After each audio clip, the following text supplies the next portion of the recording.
playing adalah upaya merekayasa diri sebagai korban dari suatu peristiwa karena berbagai alasan. Biasanya julukan victim player diberikan kepada orang yang kerap kali mengubah alur cerita dan bersikap seolah dialah korban dalam kisah tersebut. Padahal tidak jarang dan sangat mungkin dialah yang merupakan pelaku kejahatannya. Orang model begini sangat handal memanipulasi keadaan. Apa saja ciri dari victim player? Pertama, dia kerap kali menyalahkan orang lain atas kejadian yang merugikan orang lain, walaupun sebenarnya dia adalah pelakunya. Kedua, dia mudah sekali melihat kesalahan orang lain dan seringkali menceritakan kesalahan orang lain seolah tidak ada orang yang benar di matanya, tetapi dia akan meminta siapapun untuk melupakan kesalahannya. Dia marah jika orang lain membahas perbuatannya di masa lalu. Ketiga, dia mudah mengungkit-ungkit kejadian masa lalu yang menyakiti hatinya. Dia juga tidak segan membuat orang lain mengingat kejadian tersebut dan kembali merasa bersalah. Dia akan berbicara banyak tentang bagaimana orang lain memanfaatkan kebaikannya, dan itu akan terjadi berulang-ulang selama mereka masih ada dalam suatu relasi. Keempat, dia enggan mengaku salah, apalagi harus meminta maaf. Mungkin dia tidak pernah atau sangat jarang melakukan introspeksi diri sehingga tidak menyadari bahwa dia pernah dan bisa berbuat salah. Sebaliknya, dia bisa saja memaksa orang lain untuk meminta maaf kepadanya. Kelima, dia sangat pandai merangkai cerita untuk memutarbalikkan fakta. Dia akan berusaha membenarkan tindakannya sebagai dampak perilaku buruk orang lain agar mendapatkan dukungan dan bantuan dari orang lain. Korban bisa dijadikan pelaku, sementara dia, sang pelaku, bertindak sebagai korban. Keenam, dia bisa saja melakukan tindakan ekstrim untuk membalas dendam, seperti mengosongkan rekening bank pasangan, menghancurkan propertinya sendiri karena merasa diabaikan, atau mengirimkan email kebencian kepada diri sendiri, kemudian menuduh orang lain yang melakukannya. Ketujuh, dia memanipulasi simpati dan belas kasihan orang lain untuk mendapatkan hal-hal yang diinginkannya. Biasanya yang mudah dijebaknya adalah orang-orang yang mudah jatuh kasihan, yang tidak tega melihat orang menderita dan membutuhkan rasa dianggap penting dan berharga. Tindakan play victim ini seringkali berhasil dalam mencapai tujuan jangka pendek, namun cenderung kurang berhasil untuk situasi kondisi jangka panjang. Ketergantungannya pada orang lain bisa menguras tenaga dan melumpuhkan mereka yang bersimpati padanya, sehingga pada akhirnya mereka akan berusaha meninggalkannya. Kedelapan, dia tidak suka dan tidak bersedia bertanggung jawab. Dia akan lebih suka meminta orang lain menggantikan posisinya jika ada hal serius yang harus dipertanggungjawabkan. Ketika ada musibah, dia akan lari dari kenyataan dan menghindari tanggung jawab. Jika tetap diminta bertanggung jawab dan terjadi kesalahan, dia akan mengatakan, "Siapa suruh tetap minta saya mengerjakannya?" Kesembilan, dia mencari dan mengharapkan perhatian atau pengakuan publik.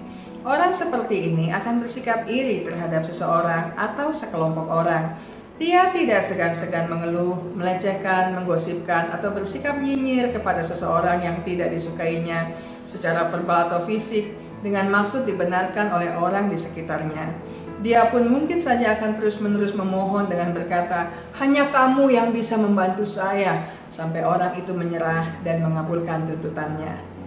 Kesepuluh, dia akan membentuk pertemanan atau hubungan intim dengan orang-orang yang tidak menghormatinya, yang menganiayanya atau melecehkannya untuk meyakinkan diri sendiri dan dunia tentang betapa malangnya dia. Apa dampak dari victim playing? Yang pasti, tindakan ini bukanlah tindakan seorang ksatria. Gaya seperti ini menunjukkan bahwa Anda adalah orang yang lemah, pasif, enggan mencoba dan mengupayakan hal baru, dan pada akhirnya menjadi individu yang tidak berkualitas. Anda hanya mengandalkan emosi negatif, serta menghabiskan waktu serta energi pada tempat yang tidak tepat. Di masa depan, Anda akan mengalami banyak kesulitan karena tidak bersedia belajar dari pengalaman, dan mungkin tidak ada orang yang sudi membantu Anda karena kapok disalahkan. Jadi apa yang harusnya dilakukan supaya menjadi individu yang lebih sehat dan produktif? Hal pertama dan terutama adalah berhentilah menjadi victim player. Tindakan seperti itu tidak mendatangkan manfaat. Namun ada kemungkinan Anda mengalami kesulitan untuk melepaskan diri dari kebiasaan yang sudah mendarah daging ini. Anda membutuhkan bantuan untuk mengevaluasi diri Anda.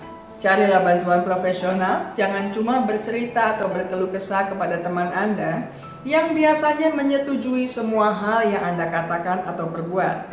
Hal kedua, ingatlah bahwa Anda tidak sempurna. Selalu ada kemungkinan berbuat kesalahan, lalai dalam menjalani detail peristiwa, atau tidak memahami suatu hal dengan baik, tidak menguasai segala hal di dalam dunia ini. Ambillah hikmah di setiap kejadian dalam hidup Anda. Belajar introspeksi bisa melatih kedewasaan mental. Ketiga, hentikan kebiasaan mempersepsi diri sebagai korban.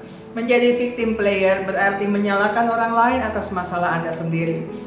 Tidak benar bahwa orang lain senantiasa bertanggung jawab atas penderitaan atau kesulitan Anda. Barangkali di situ ada juga andil Anda. Keempat, belajarlah untuk memperhatikan persoalan dari beragam sudut pandang dan milikilah kesediaan untuk mengubah diri. Lebih baik berpikir bagaimana menjadi pemenang dari persoalan yang dialami, juga bagaimana menjadi orang yang mampu menghasilkan kebaikan di balik kesulitan dan penderitaan yang terjadi. Tidak mudah untuk turut merasakan penderitaan orang lain, namun siapa tahu sedikit demi sedikit empati Anda akan bertumbuh. Kelima, ingatlah bahwa setiap orang mempunyai andil dalam perjalanan hidupnya, sedikit atau banyak. Anda pun perlu belajar bertanggung jawab atas kebahagiaan Anda, ataupun atas masalah atau pengalaman buruk yang menimpa Anda. Setidaknya belajarlah sesuatu dari pengalaman itu. Tidak cuma mengatakan betapa buruknya dunia tempat Anda menetap, atau berkeluh kesah bahwa tidak ada yang bisa dipercaya. Jika tidak ada yang bisa dipercaya, setidaknya berupayalah agar Anda bisa mempercayai diri Anda sendiri. Tidak semua hal bisa kita kontrol, tetapi tidak semua hal pula lepas dari kendali kita. Pelajari yang mana yang bisa kita kelola dan kerjakanlah bagian kita dengan baik dan benar. Jika Anda berhadapan dengan orang-orang seperti ini, dan mulai merasakan kelelahan karena mereka enggan berubah serta terus berkilah, putuskanlah hubungan dengan mereka, karena mereka akan terus melanjutkan siklus sebagai korban. Ingat baik-baik, kesehatan mental Anda sangat berharga. Jagalah, pertahankanlah dengan sekuat tenaga. Subscribe YouTube channel Bahas Psikologi dan share linknya supaya lebih banyak orang yang mendapatkan manfaatnya.